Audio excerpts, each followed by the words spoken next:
Bem-vindos ao nosso podcast número 1 do Papo da Casa, com o apoio do nosso estúdio Bora 9, nos apoiando aí, juntamente com a nossa comunidade.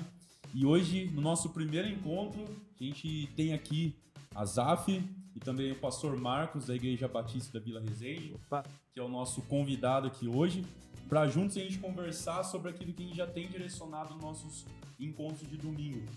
Conversar o que é a sabedoria e como que essa sabedoria se aplica ao nosso modo de viver. Então o tema nosso nessa conversa, nesse bate-papo vai ser sabedoria para viver. E para a gente começar esse tema, eu queria que a gente discorresse um pouco, que o Azaf discorresse daquilo que a gente tem discutido já há alguns domingos. A gente já está indo para o nosso quarto encontro para a gente discutir sobre isso e que a gente possa ter um breve review daquilo que a gente tem conversado. Legal. Quando a gente pensa na sabedoria, né, é bacana a gente se lembrar, em primeiro lugar, que o Deus a quem a gente serve é um Deus sábio, né? Um Deus repleto de sabedoria.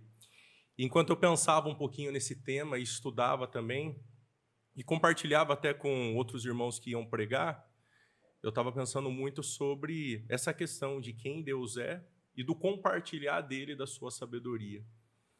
E durante esses 5 encontros, né,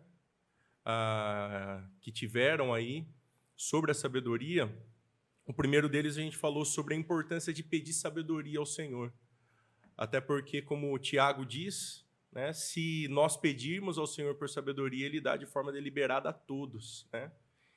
E o desafio daquele encontro foi: será que nós, como filhos de Deus, como cristãos, temos pedido sabedoria para viver 2022?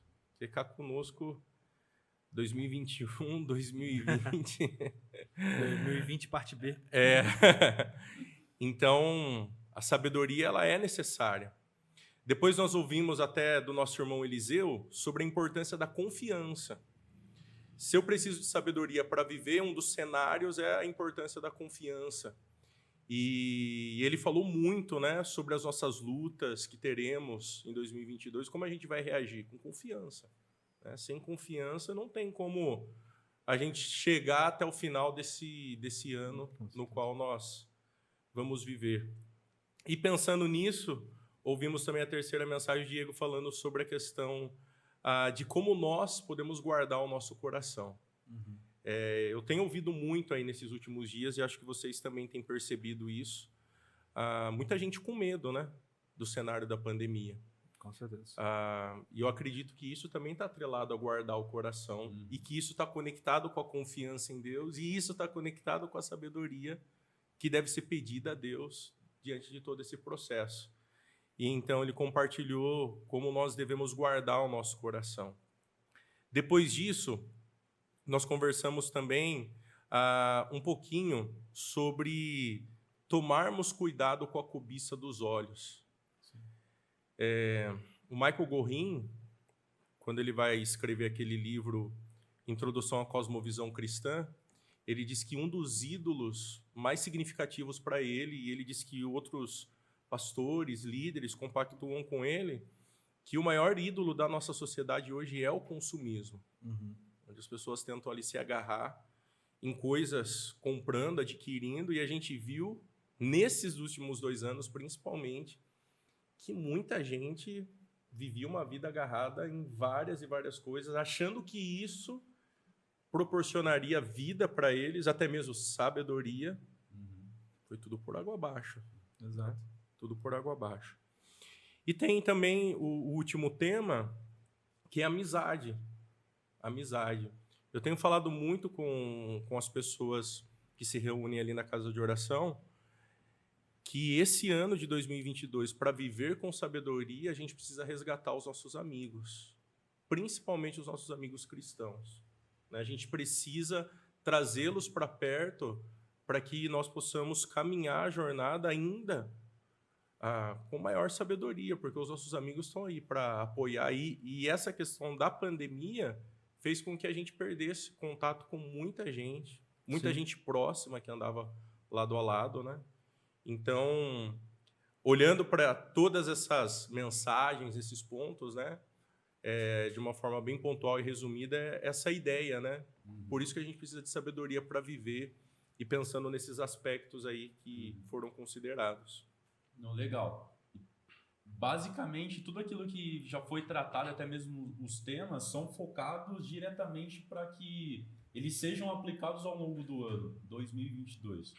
Marcão pode se apresentar também aí agora, aproveitando um pouco, mas já lançando uma pergunta.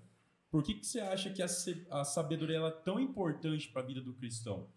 Por que todos esses temas vão fazer parte, de fato, da vida daquele que quer ser, de fato, um discípulo de Jesus ao longo do ano de 2022? Muito obrigado, gente, pela oportunidade de estar aqui com vocês.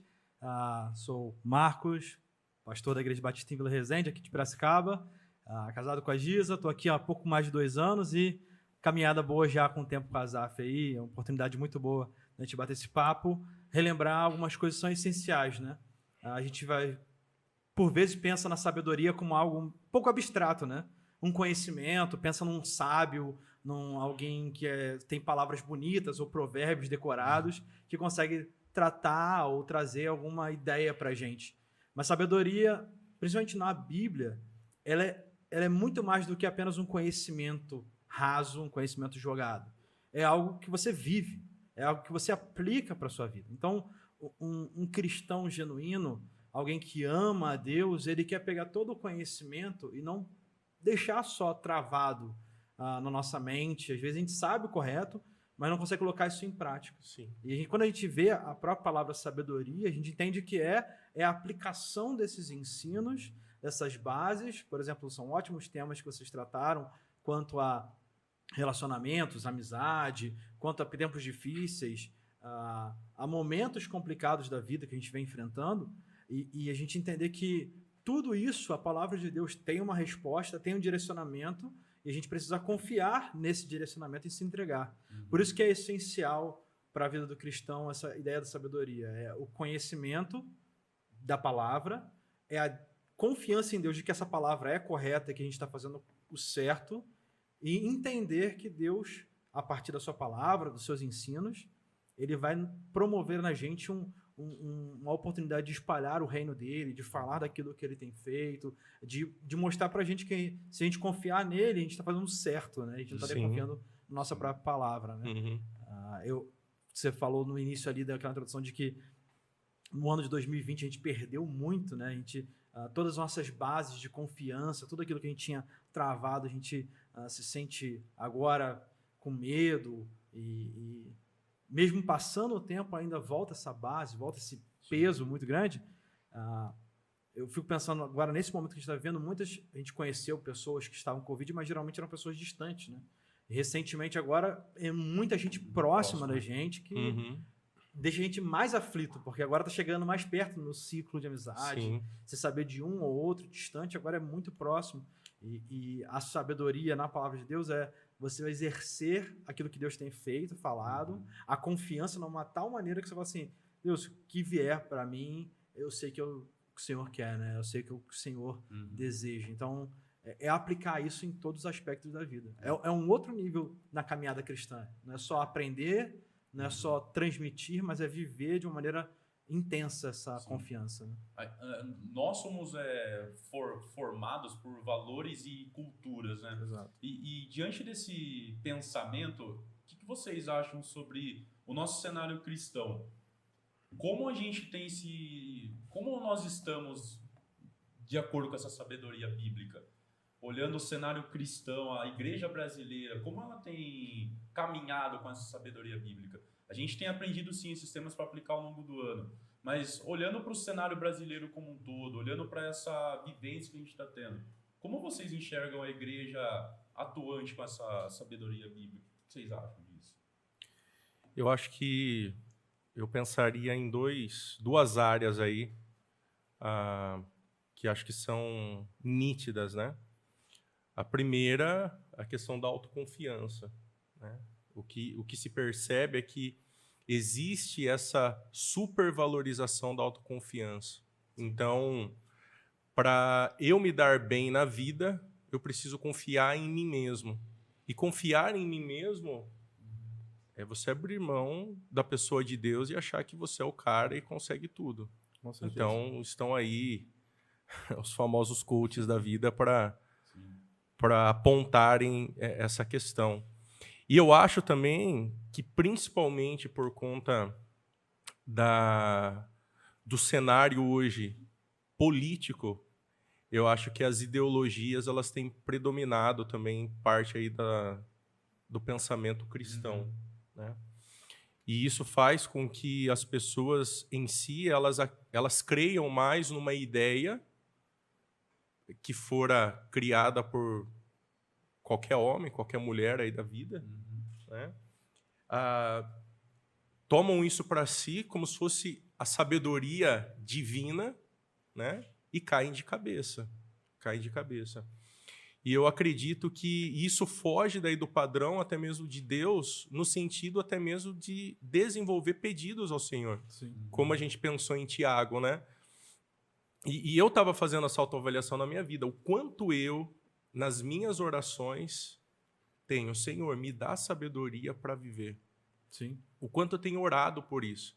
Porque não é só o pedido em si, é que isso envolve daí na nossa vida, poxa, eu estou dependendo de Deus, eu estou me humilhando, não estou confiando em mim mesmo, eu não estou confiando numa ideia de uma outra pessoa, eu estou confiando no Deus eterno, né? Quero depender dele.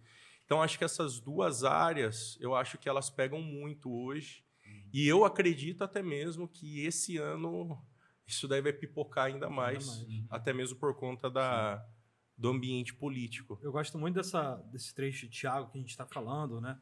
Citando que já foi pregado lá na igreja, principalmente pelo contexto que ele está inserido, o contexto de provação. Não é essa sabedoria apenas para lidar com questões abertas. Claro, esse texto se aplica a essa realidade, né? O que eu vou fazer, a questões mais gerais, mas o contexto está falando sobre provação. Sim. E é o momento que a gente está vivendo agora. Quantas vezes a gente parou para orar, e é uma coisa que, linkando com sua pergunta anterior, a gente parou para orar para o momento que a gente está vivendo agora. É um momento de provação, é um momento de aflição, é um momento que a gente pode compartilhar do Evangelho. A igreja se preocupou muito, eu vejo, com conhecimento. Principalmente no início da pandemia, pegando os 2 anos para cá, a enxurrada de devocionais, de pregações, de lives, de louvor, de não sei o quê. Uma enxurrada de informação, mas poucas delas práticas.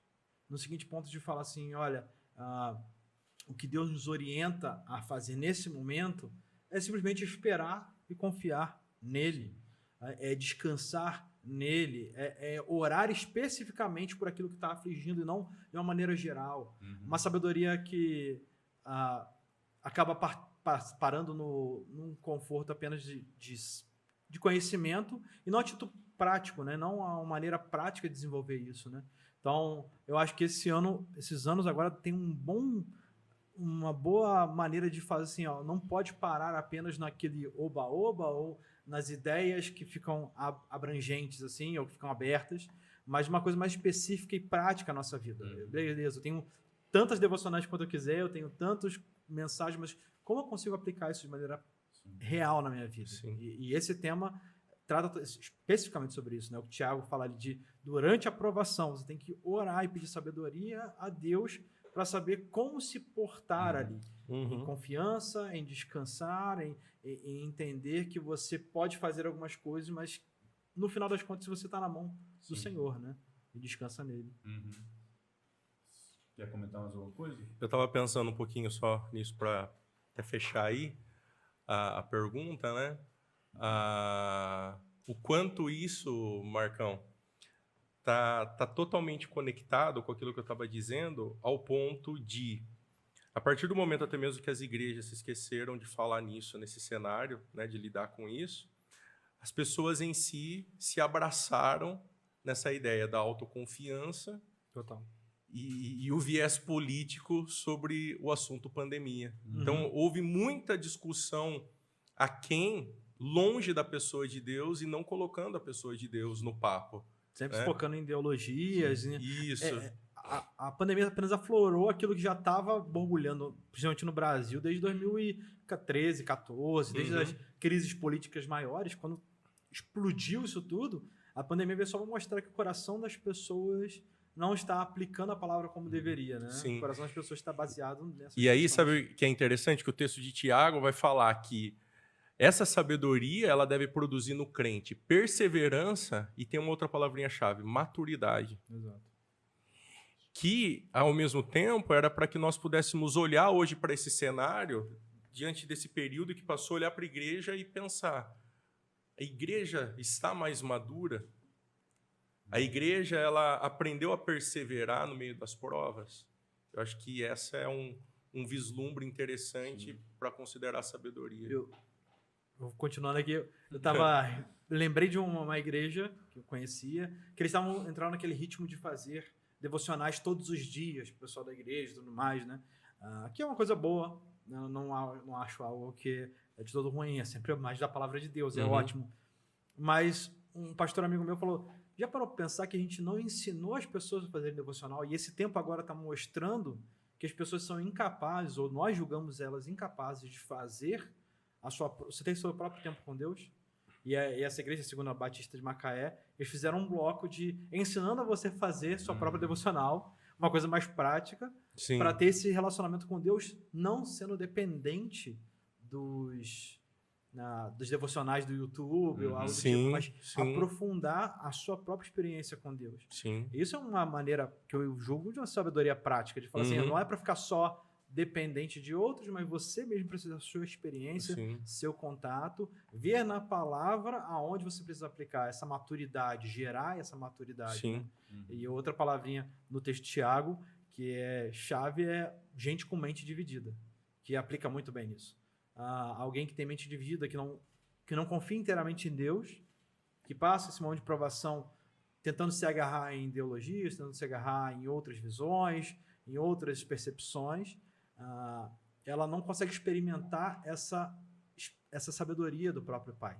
Ela não consegue se agarrar nessa sabedoria, porque ela está sempre com o pé atrás, sempre pensando, mas eu acho que, mas eu penso de uma maneira diferente. Então, isso tudo vai diminuindo, enfraquecendo aquilo que Deus tem para falar assim, filho, apenas confia na minha palavra.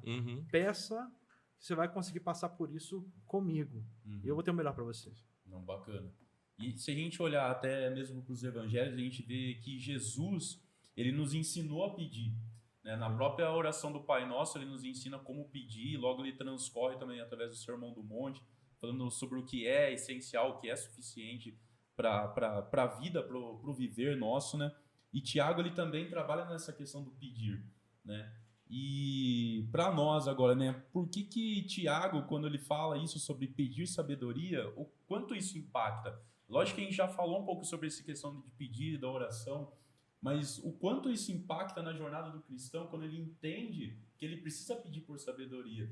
Porque quando ele pede, ele vai receber isso, mas ele pode também deixar de pedir. Ele entende que ele precisa pedir, mas ele também, às vezes, não relacionou isso com a vida prática dele. Né? O quanto isso pode impactar essa verdade na vida dele? O que você acha, Azaf, para a gente estar discorrendo? Eu acho que quando o cristão ele compreende a importância da sabedoria, eu acho que isso muda todas as facetas da vida dele. Não tem como você ser impactado, aliás, deixar de ser impactado com um pedido desse. Eu acho que isso muda a forma como você lida com a sua esposa, com os seus filhos, como você olha para a igreja do Senhor, uma igreja, sim, com pecados a serem tratados, com pessoas difíceis, mas uma igreja redimida por Cristo, uma igreja amada, uma igreja que precisa de atenção, uma igreja que está ainda sendo transformada. Muda a mentalidade do trabalho, muda a mentalidade como você vai lidar com as provas da vida, como a gente está pensando. Eu acho que transforma toda a mentalidade do crente. Ou, aliás, deveria transformar, né? E eu acho que isso diminui muito a atuação do coração nosso pecaminoso, porque nós nos apoiando, então, na sabedoria de Deus, toda a nossa confiança vai estar literalmente ali nele. Uhum. Né? Então, eu acredito que esse tem um impacto significativo em toda a nossa vida. Tem muito a Em ver com a toda nossa motivação, vida. né? Você vai trabalhar com a motivação. Se você começa a praticar essa exposição de buscar primeiro a sabedoria divina antes de agir, isso vai mexer naquela frasezinha, né? Por que eu faço o que eu faço? Qual é a razão de eu estar fazendo isso? Sim. Quando eu descanso na sabedoria divina e falo assim, eu vou tomar determinada postura, por exemplo, eu vou confiar mais nos meus amigos crentes para me direcionar, confiar mais na palavra, buscar irmãos mais sábios que têm já um direcionamento para a vida. Tudo isso é provocado pelo aquilo que Deus coloca para a gente na Escritura, que é confiar em Deus e em pessoas mais sábias para eu discernir o que é melhor para o momento que eu estou vivendo. Sim. Uhum. Então, não adianta apenas, não é um livro, uma regrinha assim, né? Você tem que fazer isso. É mais do que isso. É expressar sua confiança e sua motivação está no próprio Deus. De falar assim, eu descanso nele, no que ele for Sim. fazer, em como ele vai provocar as mudanças, assim, né? E eu espero nele. Aham. Então, legal. E até pegando já um gancho do que o Marcão tem comentado, tem uma frase do Eliseu que ele disse, né?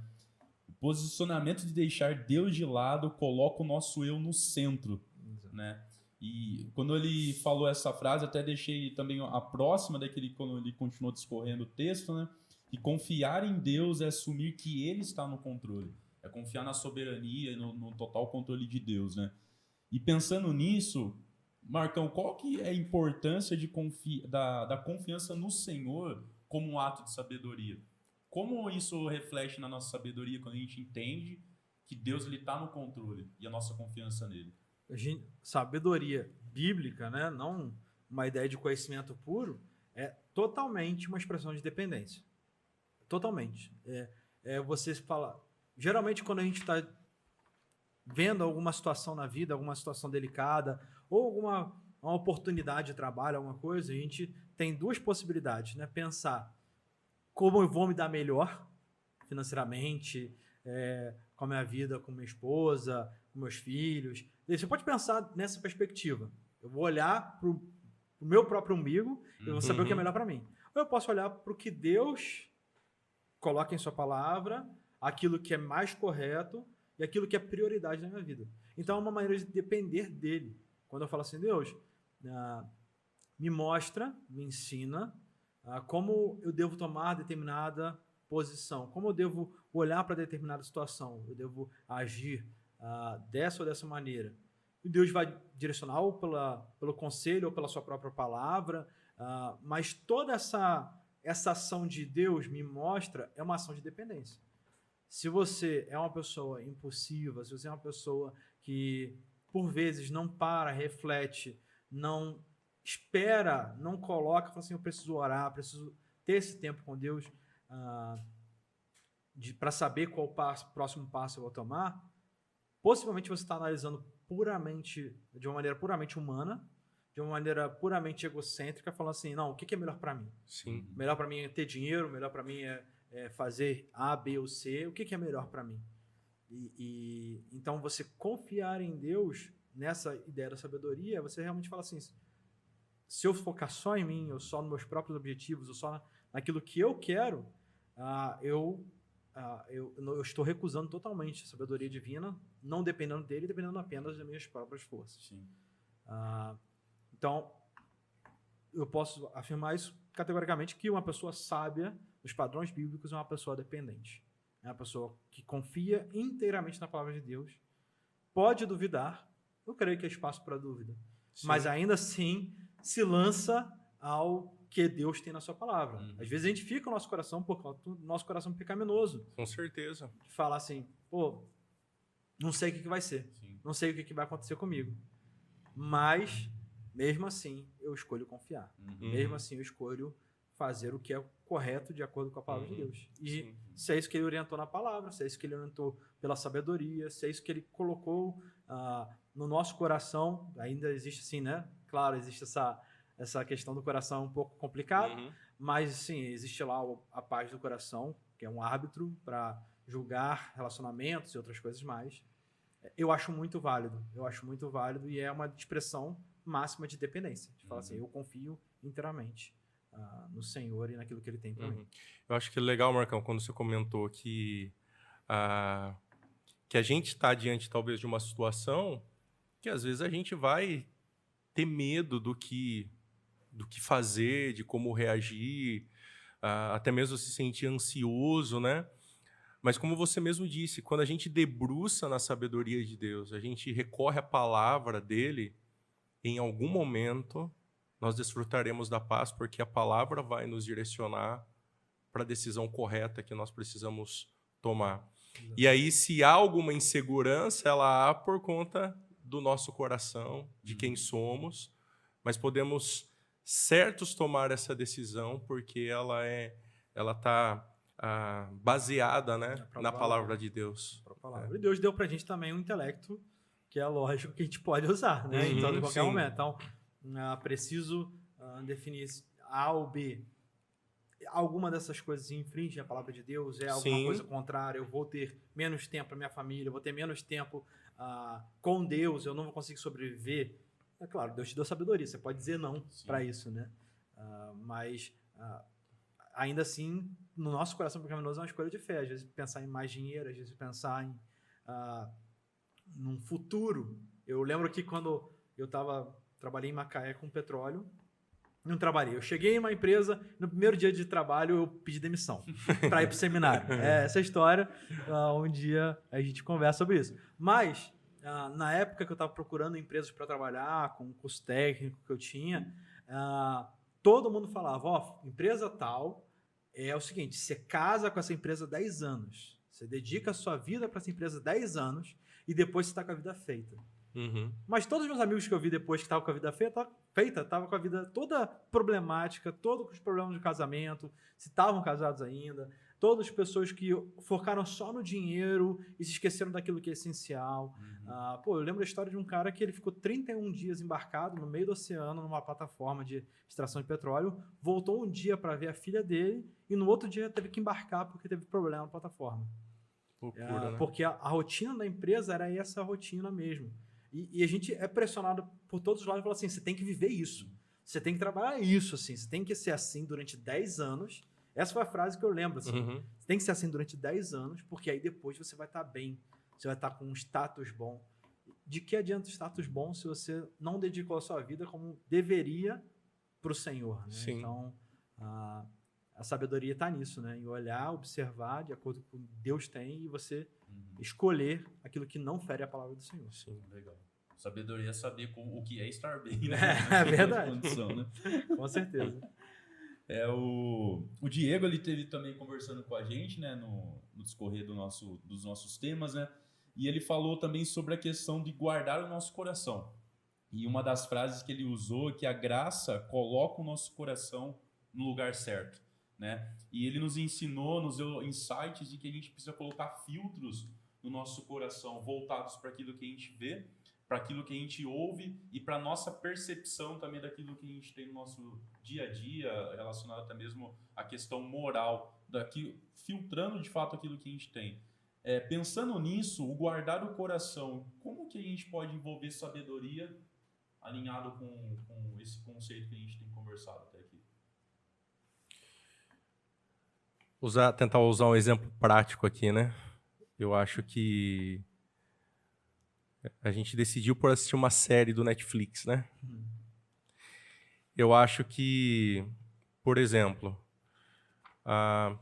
eu acho que a gente não faz isso, né? A gente não busca fazer isso, isso envolve proteger o nosso coração. Eu acho que hoje, diante de tantas ferramentas que a gente tem aí,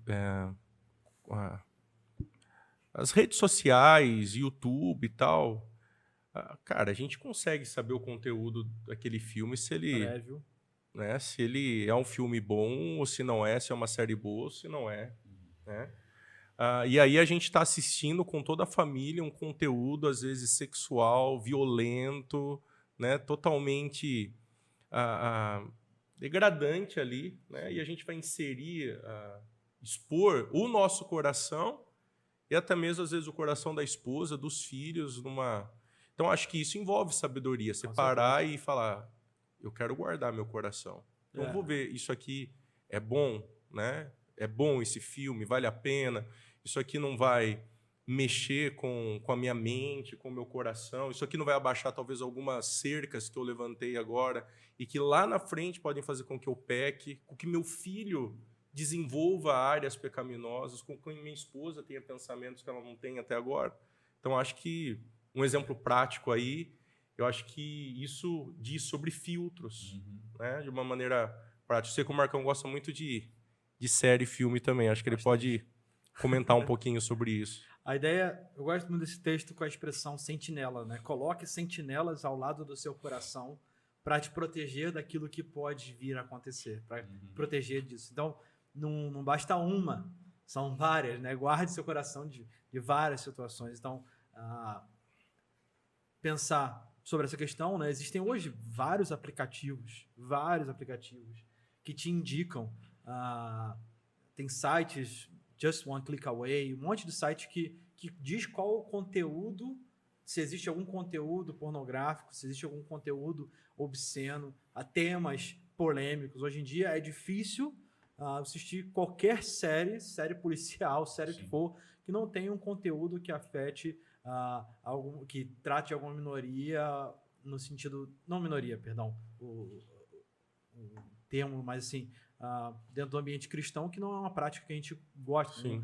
Qualquer tipo de homossexualidade ou algo do tipo. E hoje em dia você assiste aquilo com um filho, uma filha do lado, com um amigo, às vezes, que é menos maduro na fé, que não deveria nem assistir, né? Mas, assim, a gente, às vezes, abre brecha em nome da amizade. Sim. Isso é uma sentinela que a gente precisa colocar. A gente não pode abrir brecha em nome da... Não tem problema. Todo mundo está vendo. Todo mundo está vendo. Eu preciso participar. Tem uma expressão hoje em dia que é o FOMO. Fear of Missing Out. Ter medo de estar fora da roda de conversa. Então está acontecendo uma coisa no mundo, eu preciso estar dentro disso. Eu preciso me abraçar nesse negócio, porque senão eu vou estar fora daquilo que o mundo está vivendo, então eu não estou vivendo mais. Então isso é uma crise de ansiedade que está pegando um monte de gente, com base nisso, que é simplesmente uma questão de que a pessoa não protegeu o coração dela. Ela não precisa estar envolvida em todas as 50 mil séries. Hoje em dia você tem 7 streamings, 8 streamings na sua casa, seja do amigo, seja seu, seja como for, mas você não precisa estar nisso tudo. O que você precisa é proteger seu coração. Então você sabe que você tem uma deficiência em determinada área. Por que você vai se lançar a esse ponto? Para que você vai buscar isso para você? Como eu falei, sites para... Tem um professor nosso no seminário, acho que o Sasha, ele falando sobre essas questões de prestação de contas, ele falou que existem sites hoje que eles se botam um aplicativo no seu celular, tu não consegue desbloquear ele, e se você entrar no site pornográfico, dispara um e-mail para 3, 4 pessoas. Isso é uma sentinela possível e plausível de se colocar para poder fugir, por exemplo, desse mal que agora intensificou absurdamente, que é a pornografia. Não só isso, mas filosofias e ideologias que são mega contrárias ao evangelho. Você tem que se posicionar, você tem que saber a sua base e não se encher apenas, né? Você pode ouvir, mas não só se encher disso, porque você vai acabar corrompendo e se deixando levar, e depois você vai ver o tempo que você foi perdido. Então essas são algumas sentinelas e o que o Asaf já comentou sobre a questão de prestação de contas. Essa talvez seja uma das melhores sentinelas que a gente tem. Sim. Porque ninguém gosta de conversar sobre os pecados, mas como isso é necessário. Como isso te proíbe de arruinar seu coração, de colocar lixo na fonte da vida. Então, essas são uma das proteções que a gente precisa ter, o que a gente está ouvindo, quem está com filho, o que está assistindo, o que está teclando. Sim. Precisa ter um movimento de família, não de aparência, mas um movimento realmente íntegro, um momento que está todo mundo junto ali, um se cuidado preocupando mútuo, com o né? outro, um se preocupando com o outro. Sim. Eu estava me lembrando do texto aqui de Provérbios 4:23, né? Acima de tudo, guarde o seu coração, pois dele depende toda a sua vida. Sim. Toda a vida, né?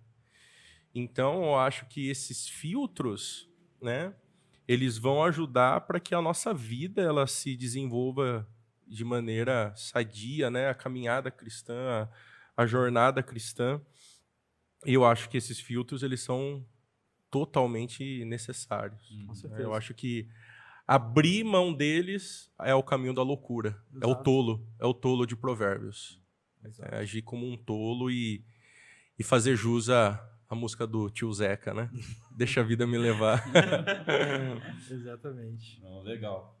E a nossa geração, a gente acho que falou um pouquinho sobre isso também nitidamente, mas a gente conversou sobre a questão que a nossa sociedade ela é consumista, não apenas voltada para a questão alimentícia, né?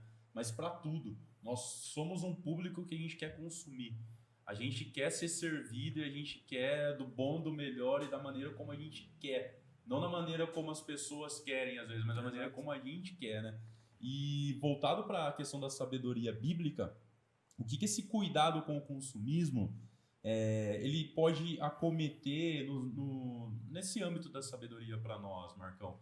Como que esse sistema que a gente está inserido, que é o consumismo, que mexe conosco, né? Teve uma frase, né, que eu anotei que o Asaf disse há um tempo atrás: nada poderá saciar totalmente os desejos do coração do homem. Nada pode saciar os desejos do coração do homem. Então, voltado para essa questão do consumismo, como a gente pode beber da água da fonte, como a gente pode comer do pão da vida, se saciar diante desse consumismo que a gente está inserido, na verdade. Com certeza. Primeiro é entender qual é a base disso.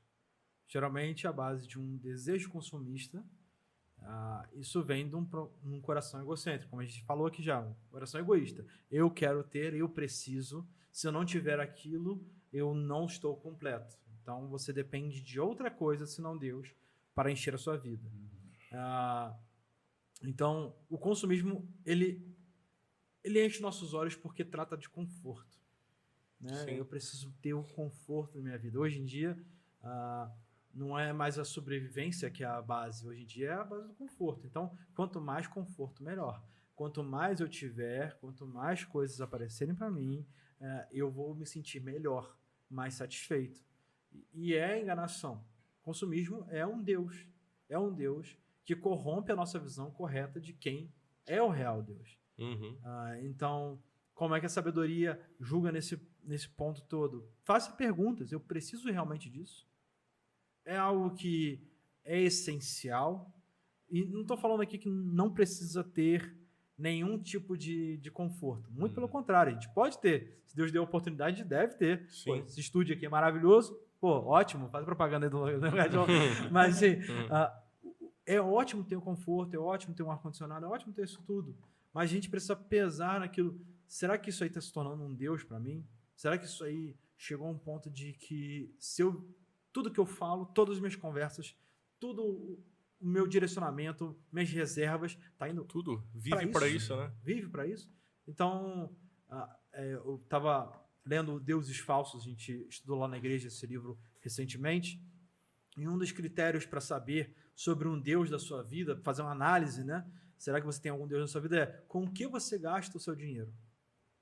É apenas puramente com o seu foco, com aquilo que você quer, com os seus desejos, ou aquilo que é essencial, roupa, comida, quanto de generosidade você tem com os outros, com missionários, com situações, irmãos da igreja. Não estou falando só de dízimo, estou falando de um campo muito mais amplo do que isso. Estou falando de generosidade na vida, um vizinho seu, alguém passando necessidade, você vai lá e abre mão daquilo, talvez de um McDonald's para você, você vai lá e abre mão para poder ajudar alguém. Sim. O consumismo, ele é um Deus, é o Deus desse século, que gera vários outros problemas, como a própria ansiedade, como a inveja, como várias outras coisas. E a sabedoria está em fazer essa pequena pergunta para mim, assim, olhando para as Escrituras. Quando Deus promete que Ele vai dar o necessário para a gente viver, é o necessário. Sim. É o necessário. A gente vai ter aqueles presentes, aqueles brindes de Deus de vez em quando? Vai ter, maravilhoso. Mas isso não é a nossa vida. Né? A nossa vida não é sobre isso. A nossa vida é sobre fazer Deus conhecido em todos os lugares, em todos os momentos. E quando eu tenho esse objetivo, quando eu tenho esse propósito, o consumismo entra o meu hábito de consumo ele entra em segundo plano. Ele entra no talvez ser, eu quero comprar, quem sabe um dia. Mas antes tudo entra no segundo plano. O principal ponto é eu quero glorificar a Deus, quero adorar a Deus com o meu dinheiro.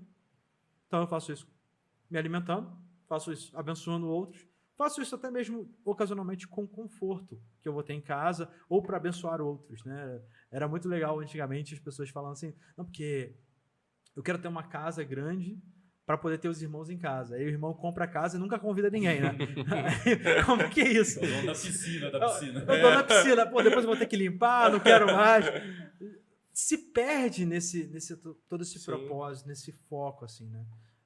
Então é um grande mal que a gente precisa lutar com essa base. Para mim, essa pergunta é matadora. Eu realmente preciso disso? Eu estou adorando Deus com isso?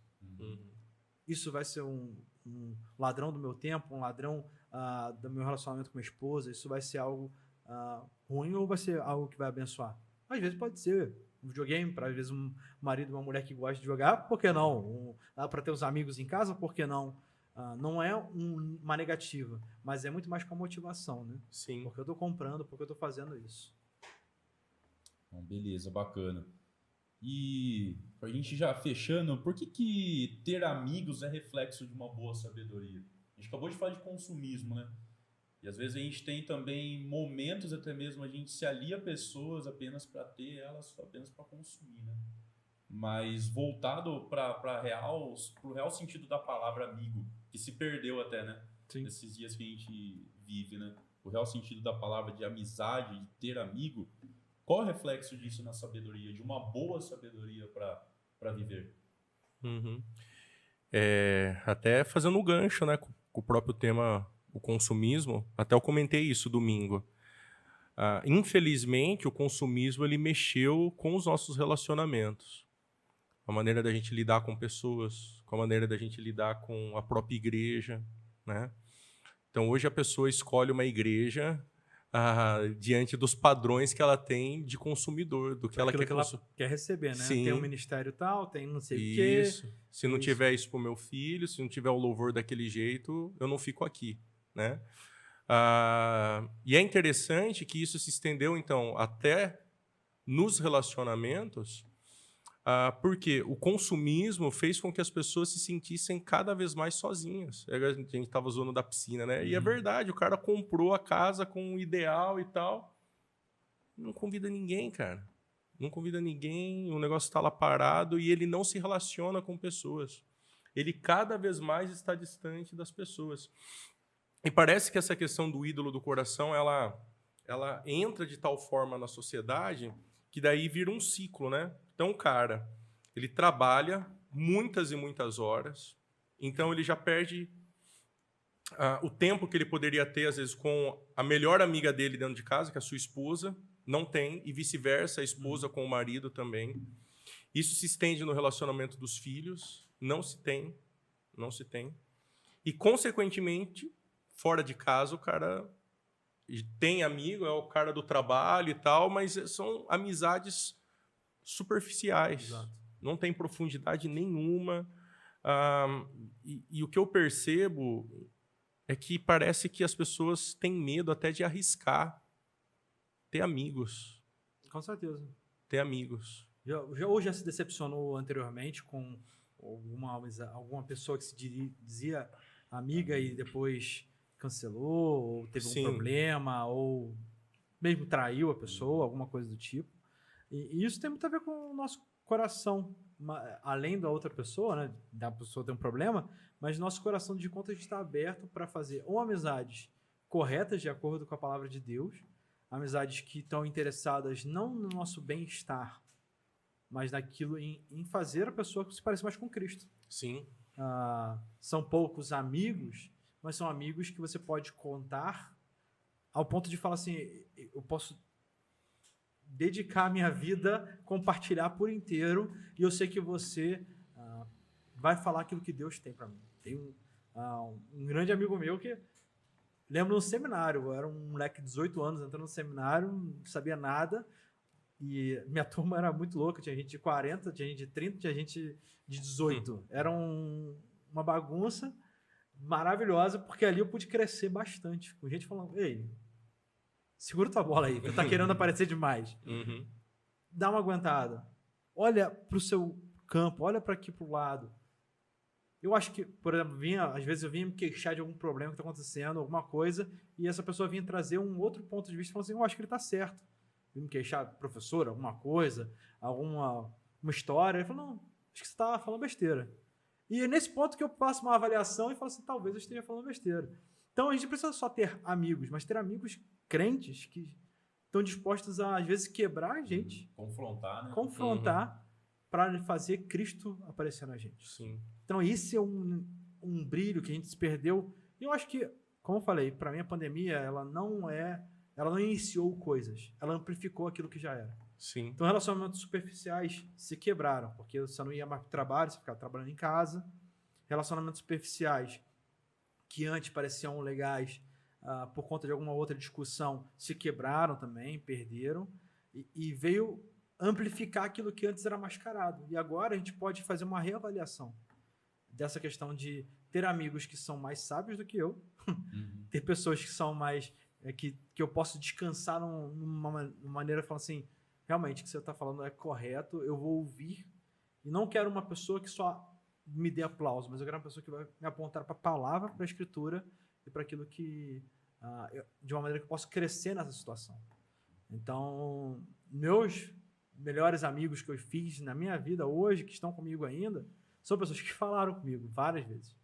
Você precisa mudar nisso, nisso, nisso. Uhum. E como eu fui quebrado, e como eu fui moldado por isso. Não basta você ter vários amigos, né? O próprio Provérbios fala sobre isso. Não adianta você ter um rio de amigos. O importante são aqueles firmes que estão ao seu lado em todo e qualquer momento e te apontando para Cristo. Esse acho que é o mais essencial. Sim. O mais essencial de tudo. Sim. E eu acho, Marcão, até finalizando aí a pergunta, isso vai exigir de nós tempo, né? Sim. Que eu acho que isso está atrelado com a questão do consumismo.